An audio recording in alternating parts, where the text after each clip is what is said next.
Peu de gens savent ça sur la Corée, mais chaque nouvel an, les Coréens font un truc un peu spécial. Au lieu de faire le compte à rebours de la nouvelle année, ils préfèrent plutôt aller voir le premier lever de soleil. Et oui, bien le premier lever de soleil.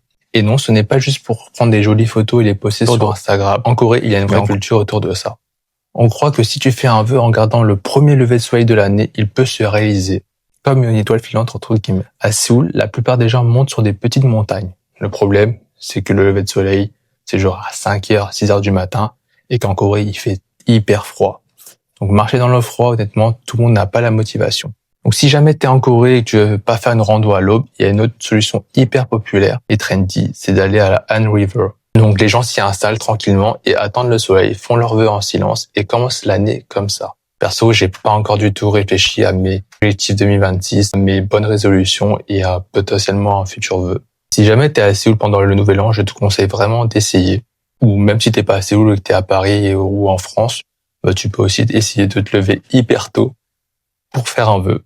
Et du coup, si t'es en Corée et que tu veux faire la petite rando, mais que tu veux que ce soit accessible, beaucoup de locaux conseillent la montagne Dingwonsan. C'est une petite montagne proche de la ville. Pas besoin d'être un randonneur pro.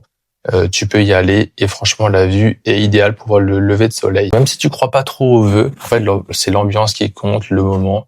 Et ça fait vraiment quelque chose de particulier pour démarrer l'année. Et donc, pour résumer, si tu pouvais faire un seul vœu pour l'année 2026, ça serait quoi? Dis-moi en commentaire.